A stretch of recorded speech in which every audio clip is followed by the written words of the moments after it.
बुद्ध आणि त्यांचा धम्म. Doctor B.R. Ambedkar.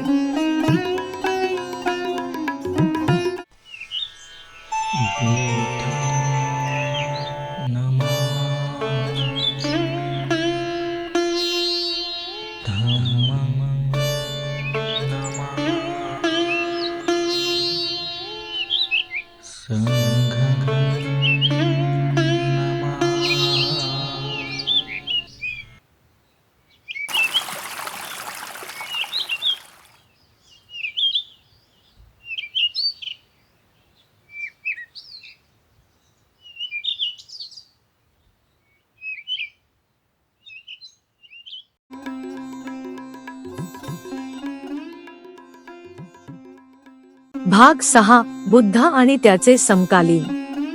1. बुद्धाचे समकालीन. 1. ज्या काळात बुद्धाने परिवर्जा घेतली त्या काळी देशात फार मोठी बौद्धिक खळबळ माजली होती. ब्राह्मण तत्वज्ञानांखेरीज तत्वज्ञानाचे निरनिराळे 62 पंथ त्या वेळी अस्तित्वात होते. त्या सर्वांचा ब्राह्मण तत्वज्ञानाला विरोध झाला. यांपैकी निदान सहपंथ तरी लक्षात घेण्यासारखे होते. 2. त्या पंथापैकी एक पंथ पूर्ण काश्यप याच्या नेतृत्वाखाली होता. त्याच्या तत्वज्ञानाला अक्रियावाद असे म्हणत असत. त्याचे म्हणणे असे की कर्माचा आत्म्यावर काहीही परिणाम होत नाही. कुणीही स्वतः काही काम करावे किंवा ते दुसऱ्याकडून करवून घ्यावे, स्वतः हत्या करावी किंवा दुसऱ्याकडून ती करवून घ्यावी, स्वतः व्यभिचार करावा किंवा दुसऱ्याकडून तो करवावा, स्वतः खोटे बोलावे किंवा दुसऱ्याला खोटे बोलावेस लावावे, आत्म्यावर या कशाचाही परिणाम होत नाही. एखादे कृत्य कितीही दुराचारी असले तरी आत्म्याला पुण्य लाभत नाही. आत्म्यावर कशाचीच क्रिया परिणाम होत नाही. ज्यावेळी मनुष्य मरतो त्यावेळी ज्या घटकांचा तो बनलेला असतो ते आपल्या मूळ स्वरूपात विलीन होतात. मृत्यूनंतर काहीही शिल्लक राहत नाही, शरीर राहत नाही आणि आत्माही राहत नाही. 3. दुसऱ्या एका पंथाचे नाव नियतिवाद असे होते. त्याच मुख्य प्रणेता मक्खली गोसाल हा होता. त्याचे तत्वज्ञान म्हणजे एक प्रकारचा दैववाद किंवा निश्चयवाद होता. कोणीही काहीही घडवू शकत नाही किंवा बिघडवू शकत नाही, वाढविता येत नाही किंवा कमी करता येत नाही. जगाच्या अनुभवांचा आपला वाटा प्रत्येकाने उचलला पाहिजे, हे त्यांचे तत्वज्ञान होते.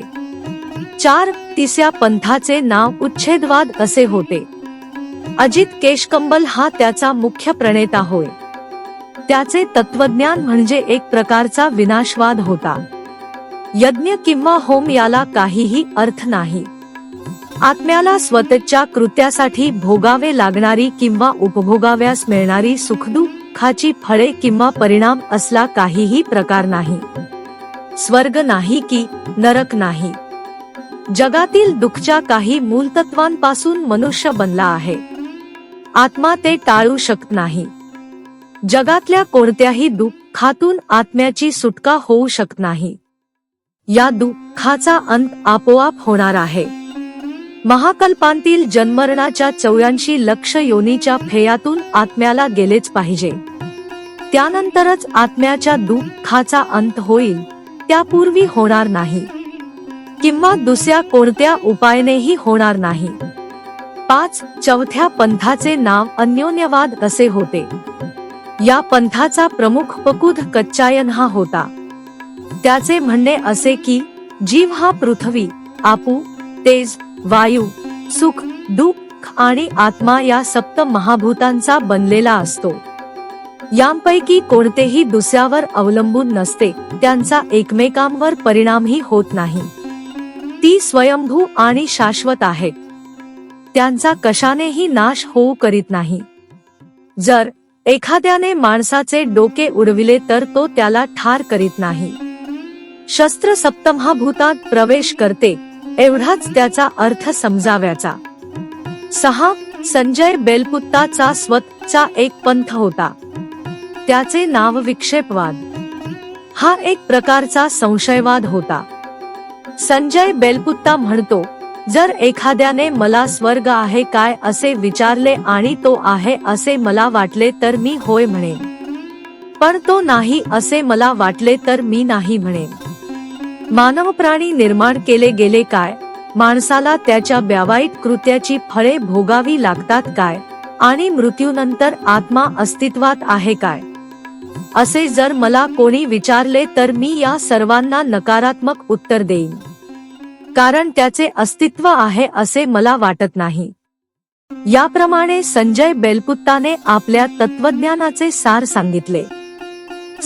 6व्या पंथाचे नाव चातुर्याम संवरवाद। या पंथाचा प्रमुख महावीर हा गौतम नव्या प्रकाशाच्या शोधात असतात जिवंत होता, त्याला निगठ नाथपुत्त म्हणत। महावीराने असे सांगितले आहे की पूर्वजन्मी आणि या जन्मी दुष्कर्मामुळे आत्म्याला पुनर्जन्म घ्यावा लागतो, म्हणून माणसाने तपश्चर्येने दुष्कर्मातीत व्हावे असे त्याने सुचविले।